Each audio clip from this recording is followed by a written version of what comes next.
नमस्कार. भारतीय संविधान जाणून घेण्यासाठी उपस्थित असलेल्या सर्वांचे मी पुन्हा एकदा या YouTube मालिकेमध्ये स्वागत करते. आपल्या सर्वांनाच माहिती की भारतीय संविधानाचा प्रत्येक भाग आणि अनुच्छेद आपण अभ्यासत आहोत आणि हा अभ्यास घेत ही माहिती घेत आपण भाग 6 पर्यंत पोहोचलेलो आहोत. आणि मागच्या व्हिडिओमध्ये आपण भाग 6च्या प्रकरण 3 ला सुरुवात केली आहे, ज्यामध्ये आपल्याला विशेषतः विधान मंडळाबाबत म्हणजे विधानसभा आणि विधान परिषदेबाबत माहिती बघायला मिळते. आणि मागच्या भागामध्ये किंवा मागच्या व्हिडिओमध्ये आपण विधान मंडळाची रचना, त्याचे कामकाज आणि त्याचे अधिकार या संबंधित माहिती घेतली. आणि आजच्या व्हिडिओमध्ये पण भाग 6च्या प्रकरण 3च बघणार आहोत, ज्यामध्ये आपल्याला विशेषतः विधान मंडळाच्या कार्यपद्धतीबाबत माहिती मिळणार आहे आणि जे अनुच्छेद 196 ते 212 पर्यंत समाविष्ट केलेले आहेत. तर चला लगेचच व्हिडिओला सुरुवात करू. तर भारतीय संविधानाचा भाग 6 जो राज्य या गोष्टीशी निगडित आहे आणि ज्यामध्ये प्रकरण 3 हे समाविष्ट करण्यात आलेले आहे, जे आपल्याला विशेषतः विधान मंडळाची माहिती देते. आणि आज जे आपण बघणार आहोत अनुच्छेद 196 ते 212 यामध्ये विधान मंडळाची कार्यपद्धती याबाबत आपण चर्चा करणार आहोत, माहिती जाणून घेणार आहोत. यात सर्वप्रथम आपण वैधानिक कार्यपद्धती जे अनुच्छेद 196 ते 201 मध्ये समाविष्ट केलेले आहेत. तर एक अनुच्छेद आपण बघूयात. त्यातलं पहिलं अनुच्छेद आहे 196, जे आपल्याला सांगते विधेयक प्रस्तुत करणे किंवा पारित करणे या संबंधीचे उपबंध. याची व्याप्ती बघता साधारण विधेयके मांडण्याची आणि संमत करण्याची प्रक्रिया विधानमंडळाच्या कोणत्याही सभागृहात, मग ते विधानसभा असो किंवा विधान परिषद, हे विधेयक मांडता येते. याबाबतची माहिती आपल्याला अनुच्छेद 196 मध्ये बघायला मिळते. यानंतरचा अनुच्छेद म्हणजे 197, जे आपल्याला सांगतं धन विधेयकाकडून अन्य विधेयकासंबंधी विधान परिषदेच्या शक्तीवर निर्बंध. मग ते निर्बंध काय आहेत? विधानसभेने संमत केलेले साधारण विधेयक विधान परिषद 3 महिन्यापेक्षा जास्त रोखू शकत नाही, किंवा विधानसभेने न स्वीकारलेले बदल केल्यास पुन्हा 1 महिन्यापेक्षा जास्त रोखू शकत नाही. मग याचं महत्व काय आहे किंवा हे अनुच्छेदाची तरतूद का आहे? तर परिषदेला जास्तीत जास्त 4 महिन्याचा विलंब करता येतो. विधानसभेचे श्रेष्ठत्व यामुळे सिद्ध होतं. तर अशा पद्धतीची तरतूद आपल्याला अनुच्छेद 197 मध्ये बघायला मिळते. यानंतरचं धन विधेयकाची विशेष कार्यपद्धती जे अनुच्छेद 198 आणि 199 मध्ये आपल्याला बघायला मिळते. तर अनुच्छेद 198 सांगतं धन विधेयकाबाबत विशेष कार्यपद्धती जे विधानसभेचा अधिकार दर्शवतं. आणि अनुच्छेद 199 सांगतं धन विधेयक याची व्याख्या, कर, कर्ज घेणे, संचित निधीतून खर्च करणे इत्यादी. धन विधेयक फक्त विधानसभेतच मांडले जाते. विधान परिषदेला फक्त 14 दिवसांपर्यंत शिफारशी करण्याचा अधिकार आहे. आणि यानंतर अनुच्छेद 200 आणि 201 आपल्याला राज्यपालाची भूमिका सांगतो, ज्याच्यामध्ये विधेयकांवर संमती आणि राष्ट्रपतींचा विचार यावर तरतूद केलेली आहे. तर अनुच्छेद 200 मध्ये आपल्याला बघायला मिळतं की विधेयकास अनुमती राज्यपाल संमती देऊ शकतात, रोखू शकतात किंवा पुनर्विचारासाठी परत पाठवू शकतात. याबाबतची तरतूद आपल्याला 200 अनुच्छेद मध्ये बघायला मिळतं. आणि यानंतरचं अनुच्छेद म्हणजे 201 जे विचारार्थ राखून ठेवलेली विधेयक याबाबतची तरतूद सांगतं. राज्यपालांना काही विधेयके राष्ट्रपतीच्या अंतिम निर्णयासाठी राखून ठेवणे बंधनकारक असते.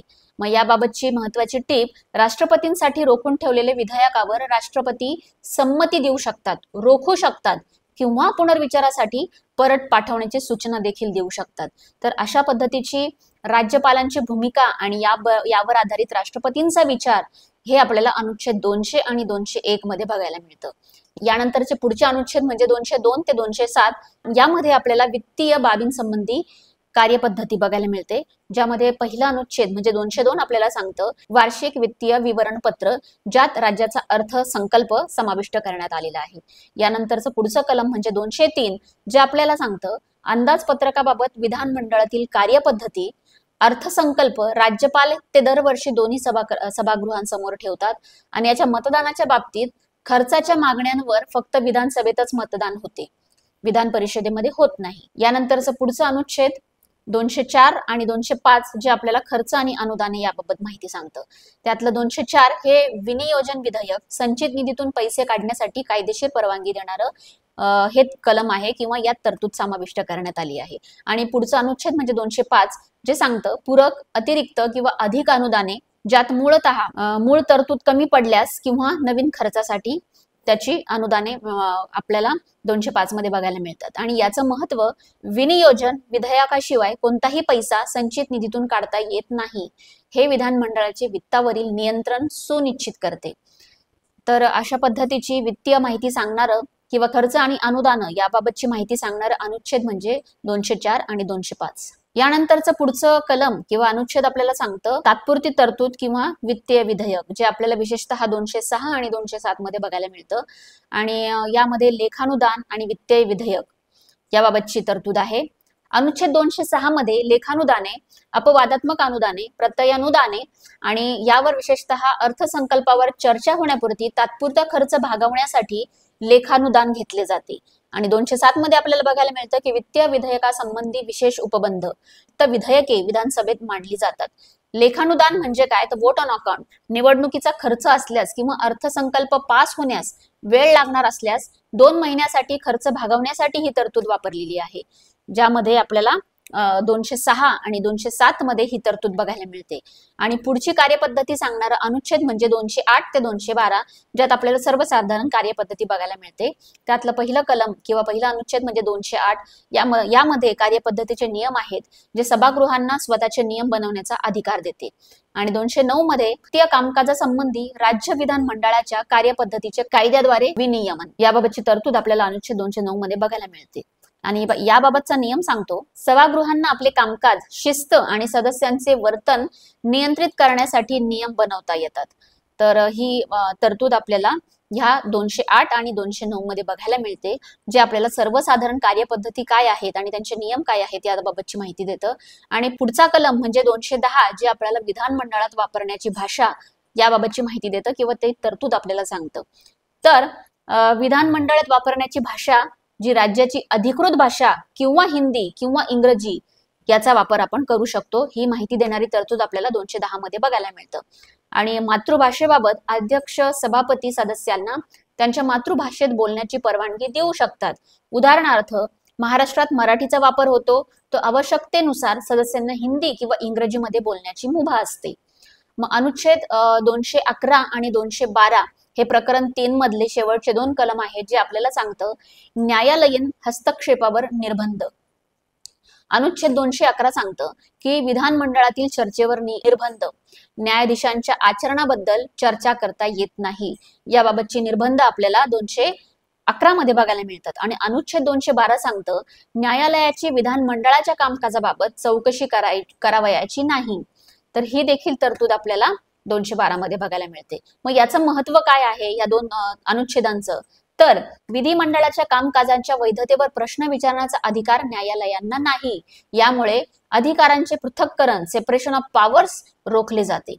तर अशा पद्धतीची माहिती आपल्याला किंवा निर्बंधाबद्दलची तरतूद आपल्याला 212 आणि 211 या अनुच्छेदामध्ये बघायला मिळते. तर आजच्या या भागाचे 196 ते 212 हे अनुच्छेदांचा निष्कर्षण सारांश म्हणताना आपण असं म्हणू शकतो, तर राज्याच्या विधिमंडळाला त्याची कायदेविषयक, वित्तीय आणि प्रशासकीय कार्य प्रभावीपणे व नियमांनुसार पार पाडण्यासाठी आवश्यक असलेले संविधानिक नियम प्रदान करतात. याचा उपयोग हे नियम लोकशाही प्रक्रियेत पारदर्शकता, उत्तरदायित्व आणि कार्यक्षमता सुनिश्चित करतात. तर अशा पद्धतीचं आपण आजची जी कलम बघितली, जी प्रकरण 3 चा शेवट करणारी अनुच्छेद होती, जी 196 ते 212, ज्यामध्ये कार्यपद्धती ही विधानमंडळाची काय आहे याची माहिती किंवा याची तरतूद आपल्याला बघायला मिळते. तर निश्चितच नेहमीप्रमाणे व्हिडिओ झाल्यावर मी तुम्हाला त्यावर प्रश्न विचारते आणि आजही मी त्या संदर्भातले 3 प्रश्न तुमच्यासाठी घेऊन आली आहे. आणि निश्चितच तुम्ही याची उत्तरं कमेंट बॉक्समध्ये देणार याची खात्री आहे. आणि या उत्तरांच्या मार्फत आम्हाला आणि तुम्हाला कळतं की संविधान खऱ्या अर्थी आपल्यापर्यंत पोहोचत आहे की नाही. तर यावरचा पहिला प्रश्न, विधान परिषद विधेयक किती काळ रोखू शकते?